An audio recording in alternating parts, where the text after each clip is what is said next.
Hi, everyone. I'm Joseph Barney, the Strategic Account Manager for Los Angeles, San Francisco, and Hawaii for Classic Vacations. Thank you so much for joining us today for one of our SoCal Spotlight recordings here. And we have Jonnie Torres from Sheraton Maui Spa and Resort, who's going to be talking to us. And we're really excited because we're having lots of fun even before we got started recording. So we're going to have fun today. And I'm going to hand it over to my colleague, Colter. Thank you, Joseph. Great to see everybody. My name is Colter Fleming, Strategic Account Manager based in Orange County, Southern California, handling parts of California, Arizona, as well as Alaska. Looking forward to our conversation with Jonnie Torres today, the Director of Sales and Marketing for the beautiful Sheraton Maui Resort and Spa. Can't wait to talk about some Hawaii and Maui specific updates and get to know Jonnie a little bit better. Aloha, everyone. Good morning. Thank you for having me. Or good afternoon. Thank you for having me.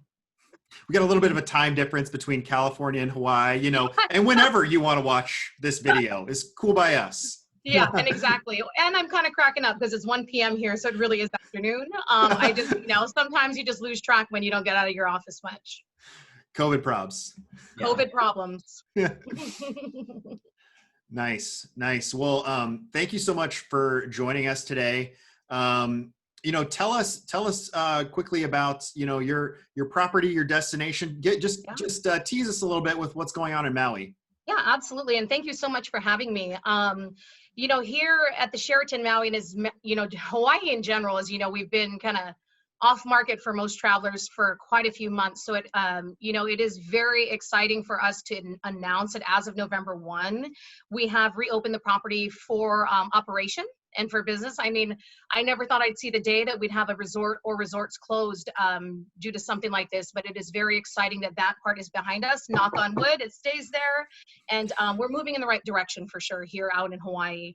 Maui seems to be faring a little bit better than some of the islands. It's always been obviously very popular from the West Coast, for our travelers, but we've had some great things happen at Sheraton Maui over the last couple of years. So it was the temporary closure and suspension of operations was a little unfortunate. However, I'd like to report that, late 2018, we redid all of our guest rooms and the bathrooms. They look brand new and fantastic. And then in 2019, we spent most of the year blowing out our lobby, and we have this beautiful brand new observation deck that it used to be like this big old pond that kind of was just, the space was there and people would like throw coins in there. So it's like, is it a wishing pond? It's gone because it just took up too much space, right? And now it's who kept the change? What's that? Who got to keep the change? Great question. Oh, okay. I should go find it. We should throw like a Pauhana happy hour or something because right. I mean, somebody got it. So somebody scored. But it's a beautiful observation deck, and it's really nice because Sheraton Maui, we're blessed with all the acreage, the 23 acres. They don't build the hotels like that anymore here in Hawaii because you just don't have the space. Mm-hmm. We were the original hotel that was built back in the 60s, and then we closed for 4 years in the 90s, and our ownership group did a massive renovation, expanding it. We did the other renovations, obviously, in 2008, and then now in 2018-19.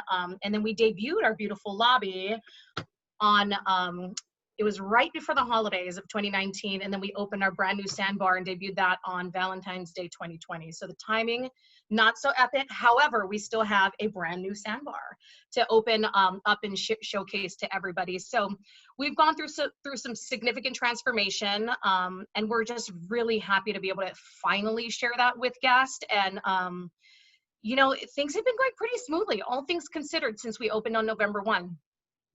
We've gone through significant training. Our associates have gone through significant training. I think anybody traveling to Hawaii right now has they're very aware, and you go through so many processes before you get here. So when they get here to the resort, they seem to be a little more gracious as far as, the offerings that are on property, because as you would assume, a lot of hotels don't have it's different. Right? You don't have every single amenity that was available pre-COVID. So slowly we're adjusting, and our guests are adjusting as well. Happy to announce that we're running at, I never thought I'd say happy to announce it running at this percentage, but 38% today. Nice. But that's huge. that's huge for what is happening right now in the world and in Hawaii. The numbers are phenomenal. And we had 80 check-ins on Saturday. On a normal Sheraton Maui day that we run 94% occupancy annually, we get about 120 check-ins a day. So 80 during this type of time, that's pretty normal.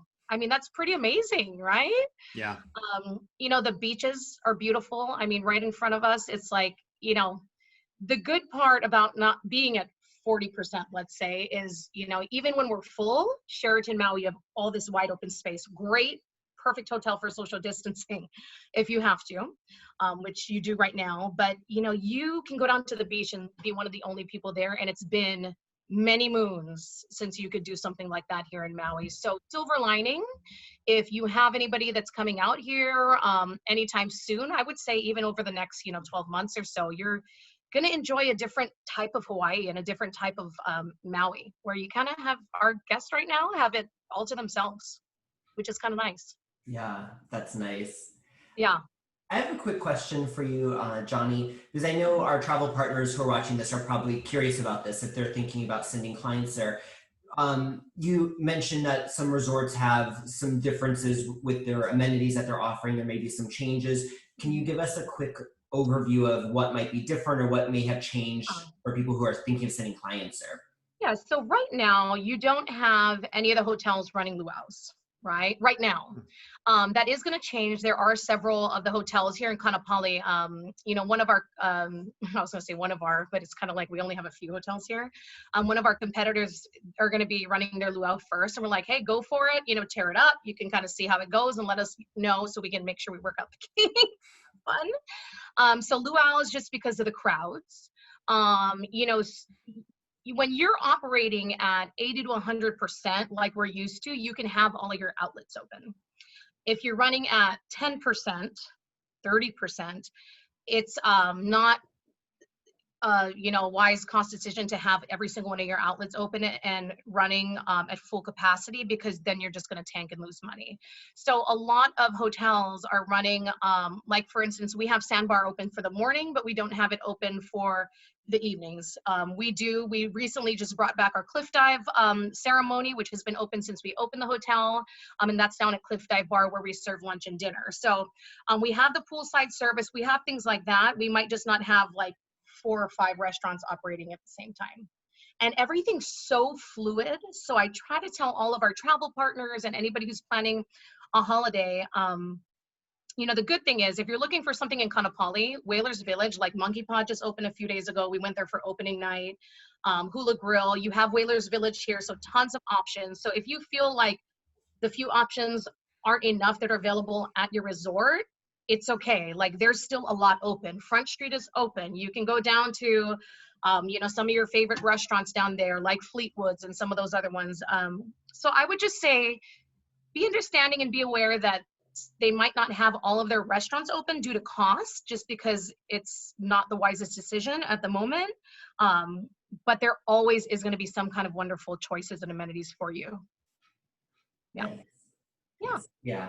And that's a good reminder too, that, you know, in a lot of parts of Maui, you still have a lot of life and options beyond the resort too. And people usually do like to do that, at least I would imagine, once or twice while they're there. So absolutely. You know, Mama's Fish House is open.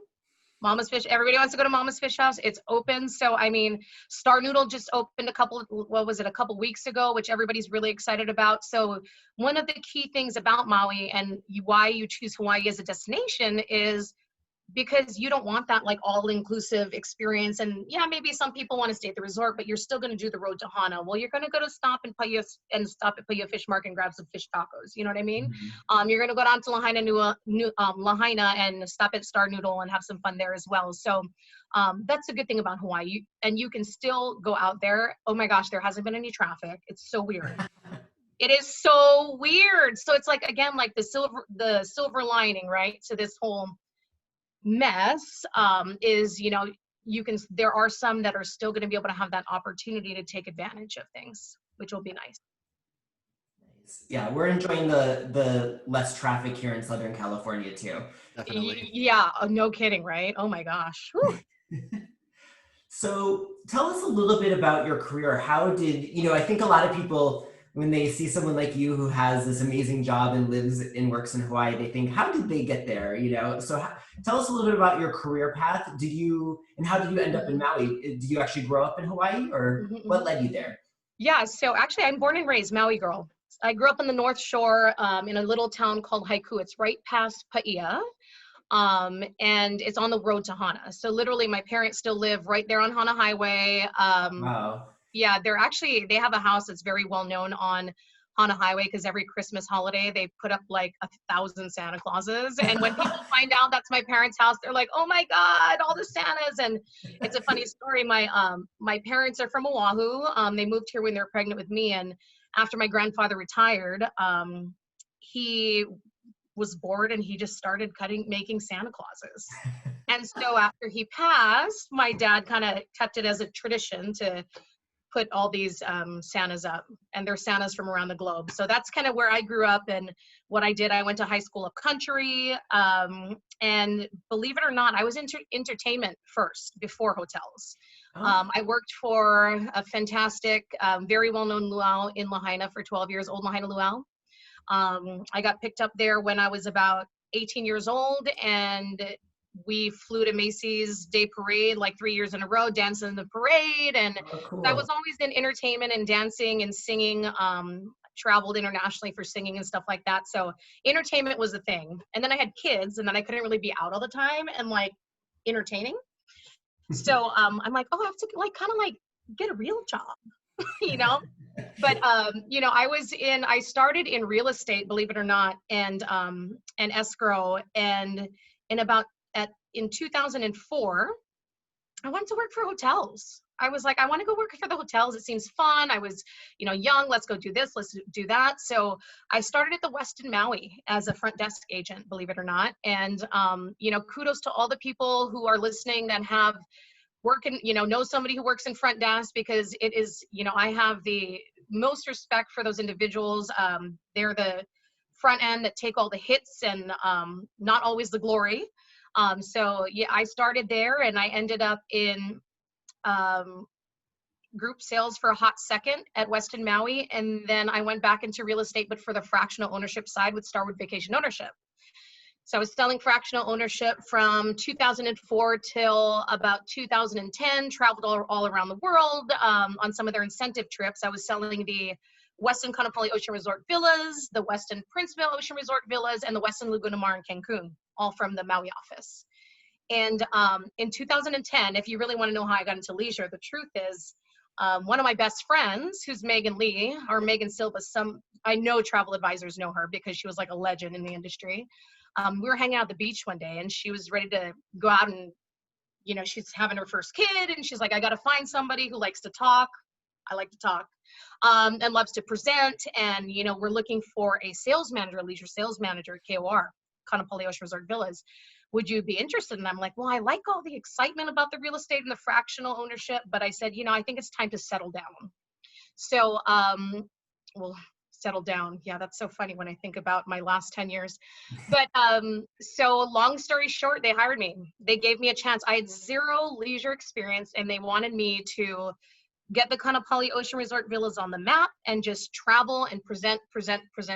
So that was in 2010, October 1st. That was my first, actually it just made 10 years that I was in leisure. wow. October 1st, I started the villas. January 1, I took on the Sheraton Maui and the Westin Maui Resort and Spa, and then as a leisure sales manager, but just kind of absorbed the other two. And then in 2014, believe it or not, I left to go to Marriott Hotels at Wailea Beach Resort, which is a Wailea Marriott, and Waikoloa Beach Marriott on the Big Island.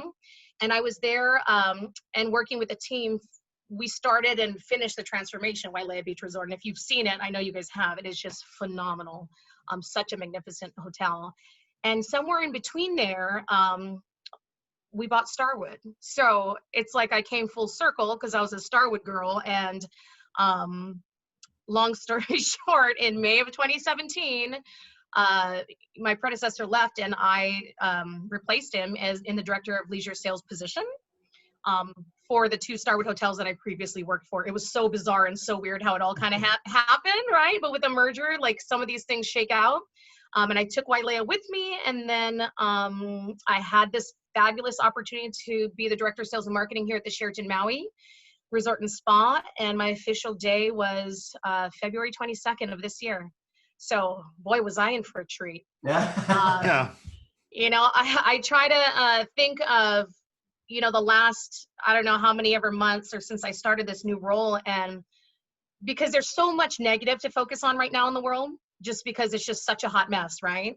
I feel like everything's burning. We're screaming like, come to Hawaii, like, come, let's do business and come and see us and all this stuff. But, you know, the good thing about, I like pressure, I like excitement, some say chaos.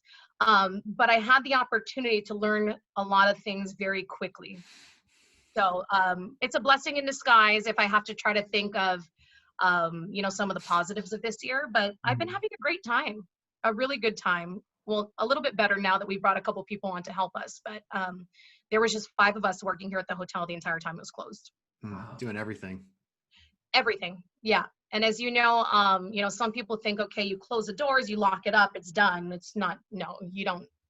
Especially in sales, right? It's like, no, turn your phone on. They're going to call you at 6 a.m. and 3 a.m. and whenever they feel like calling you. But I love what I do. I mean, I've met so many amazing people in the industry, in sales, and it's been an awesome journey, and it's far from over. We're going to see this through for sure. Yeah. Wow, Yeah. that's amazing. Yeah. That's pretty rad. Thanks for sharing that with No us. It's sort of problem. the ebbs and flows and working for one brand and then sort of taking us through a mega merger. I mean, my goodness, and a lot of it, you were at the right place at the right time and it developed a reputation. I was at the right place at the right time. I mean, I thought Marriott was buying, or I thought a whole nother company was buying Starwood. And I remember waking up one morning and my buddy, Jim Palank, who he actually passed away this year, and he's, speaking of legends in the industry, he called me and he's like, are you going to be are you going to be the boss of all of us? I'm like, what are you talking about? He's like, go look at the news. And sure enough, it was like Marriott acquired Starwood. So being at the right place at the right time definitely worked in my favor for sure. Very cool. Yeah. Well, it sounds like you've spent so much of your life, you know, in Hawaii and in Maui in particular. I would imagine that, you know, you have some special places, you know, around the island. You know, if you could sort of help us build for our listeners a fictitious day that, you know, may or may not include the Sheraton Maui, but just Maui in general. If you had your perfect day in Maui, what's that look like for you? Okay. So I would say, I mean, realistically, I mean, first and foremost, if you can come here and stay here with us on the west side. I love staying on this side of the island because number one, you get the best sunsets, and I'll save that part for later. But I encourage anybody who hasn't been here before, or maybe you have, a perfect day to me would be wake up, not early, which never happens, whether I try or not for some reason. I would go have breakfast. I would go straight to gazebos. Have you guys been to gazebos? No. Okay, well, macadamia nut pancake. Yum. The line is always long. That's one place I need to go to before everybody comes back because they have the best macadamia nut pancakes. It's right over in Napili with the most beautiful views. And they have the best omelets. Oh my God, like to die for. So I would start with breakfast there. I never go there anymore because it's just been so crazy. So I need to make that happen. But to me, a perfect day would start there. I would almost take a little drive up north. There's a couple of little beaches that are so epic and so underrated. I'm not even sure if they're in the guidebook, but I know that visitors do visit them. To me, a perfect day would be to just relax on a remote beach all day long. But get back to your hotel before sunset. I would say either get showered and get down and like grab a cocktail before sunset or something like that. But you got to be back at your hotel before sunset to watch the sunset here at Sheraton Maui. And I'm not just including it because it's my hotel, but we offer the best backdrop for sunsets with Black Rock. I mean, and we've had the most amazing ones. I mean, in the last week or so, they've been like purple and pink and just absolutely crazy. So yeah, I would say have breakfast with no time. Like I don't got to be at the beach at this time. I don't got to be back at this time except for sunset and drinks. But lounge, there's my favorite little beach park up there. they have is Ironwoods. They also have one, it's a crazy name, but it's called Slaughterhouse. There's not a slaughterhouse there, but I guess way back in the day there was one above it. And it's the most beautiful beaches in the world. And nobody really knows about them. So those 2 beaches, I'd hang out for the day, come back, get a change, enjoy some cocktails and watch the sunset. The sunset in West Maui, I moved away from here to the other side to be closer to my children's school for about 4 years. And that is the one thing that stood out to me in my day more than anything that I missed is the sunsets. And what was worse is you can see the pretty colors that come over the mountain and they kind of tease you. So I would say watch the sunset from West Maui, not South Maui, West Maui, where it's really pretty. And you have it usually sets right between Molokai and Lanai, and it's pretty epic. It's amazing. Yeah. And then I'm trying to think, where would I go for dinner? Lahaina Grill. I know it doesn't have a view, but it's like, I try to change it up, but it's like dinner at Lahaina Grill to end the night would just be amazing. It sounds like a very relaxing day. I'm for it. Yeah. Yeah. I mean, maybe I'd be more for like, go, and like, let's go to Hana, but it's like, we've just been working too hard. I'm like, and I love Hana. It's beautiful, but a nice relaxing day, I think, is just what the doctor is ordering for all of us in the near future is no major agenda and just take in your surroundings that we're surrounded by. It's beautiful here. Yeah. That sounds like a perfect day to me. It is. Let's do it. Yeah. And I'm going to come to you with any Maui questions now for the rest of my life, since I think you probably know the island better than anyone I've met. Yeah, let me know. Shoot me a text, send me a message. I know it pretty darn well. I know some secrets too that I won't reveal here. Good. We don't want everyone knowing your secrets. Yeah, we don't want everybody knowing. So, Jonnie, what is on your future travel wish list? What are you kind of dreaming about when you can get back on an airplane again? We were just talking about this before we recorded. Yeah. Okay. What is kind of on your future travel wish list right now? So I'm dying, and I was supposed to go this year, and so it's just driving me insane to go to Italy, particularly the Amalfi Coast. It was a big plan. The first time I went to Europe, it wasn't until 2018. I had my kids were young and I didn't want to take them, but I didn't want to leave them behind. And then when my daughter was small, I promised her I promised her when she was like 7, when she saw Ratatouille. It was so funny. That I'd take her to Paris. She's like, will you take me? I'm like, when you graduate, we'll go. And then I kind of figured like, okay, cool. You forgot about it. Like, we're not going to go. Nope. And then like senior year, she's like, Mom, are we going to Paris? I'm like, what? It's like, you promised me. I'm like, dude, you're 18. I promised that when you're 7, it doesn't count. And then I was like, okay, I'm a complete spoiler enabler. So we went, and I knew I'd fall in love with Europe immediately. We only went to France, Paris, Normandy, and we went to Amsterdam. And I've always, we had to do that because that was what I committed to in blood back in the day. But Italy's always been like top on my list. And I finally, cut out the time. I was going to do the 3 weeks, and this is what was going to happen. We all know what happened this year. So I think what's been driving me even more crazy, and I just deleted my Instagram app for like the 888th time this year, just today, because I keep seeing all these like things. More you like, right, the more it pops up, and it's like the beautiful Amalfi Coast, and it's just killing me. And it's like the water and like the sun's down and like all the lights and the houses on the bluffs, and I'm just like, oh my God, this is like torture. Like, I'm going to get on the plane from Hawaii and go so far away, and I'm going to pay for the upgrade, and I'm going to do it all. And I'm going to just like eat every single carbohydrate I can, period. That's what I'm going to do. So I'm like jonesing. It's there. It's Italy for sure. Well, hopefully you guys can do that next year. I mean, oh my gosh. You're going to love Italy. Italy is spectacular. I can't wait. We better do it next year. I have a big birthday coming up, so I really want to, even if I didn't have one up, I want to go. It's going down. So I don't care if I got to wear a mask all over town. Let's do it. Yeah. Mm-hmm. For sure. Good. I'm gonna watch you and make sure that you're there next year. I better see it. If the borders are open, I will She's be going. the first one there. Out of here. I'm telling you. My GM already knows. I'm like, don't be surprised when I'm just like, bye, I gotta go. Bye. Yeah, so we'll see what happens, but I definitely, yeah, it's gonna happen. Awesome. Hmm. Well, Jonnie, thank you for answering our fun little Q&A here. Do you have Yeah. any sort of parting message or anything else that you want to tell us about, the Sheraton Maui or Maui in general? Well, I think Maui in general and Sheraton Maui, we had a lot of time to think while we were alone out here for 7 months.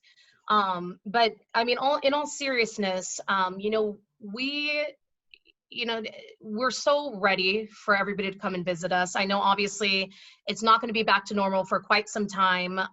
We have a little time to gear up. It's going to take a bit. Things are looking promising.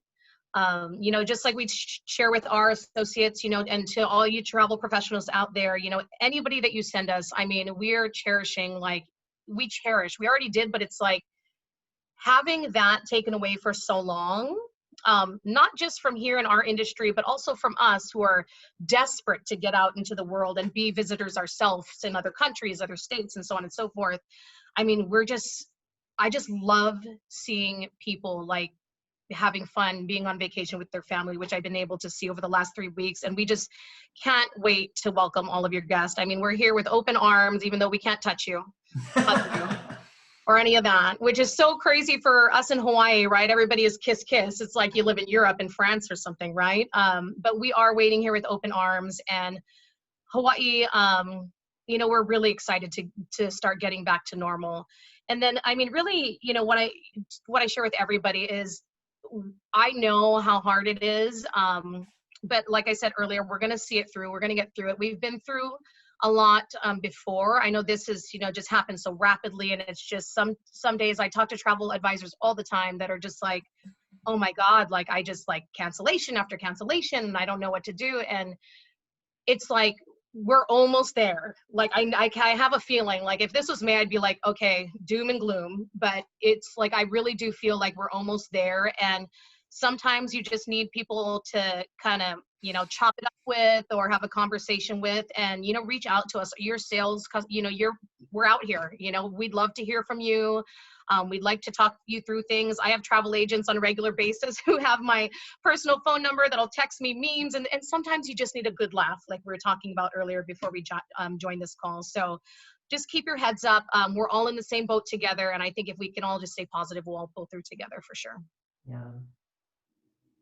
Totally.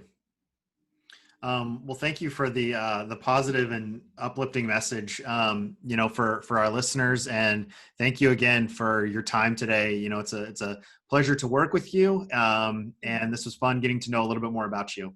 Yeah, absolutely. And again, thank you so much for your time. And I'll tell you all the rest of my secrets over cocktails in Maui, though. No virtual, in Maui. Deal. I want to see one of those sunsets. yeah. There you go. Absolutely. If you come during the winter, I'll make sure the whales are here. They should be here soon. Yeah. The humpbacks. Yeah, and the pancakes too.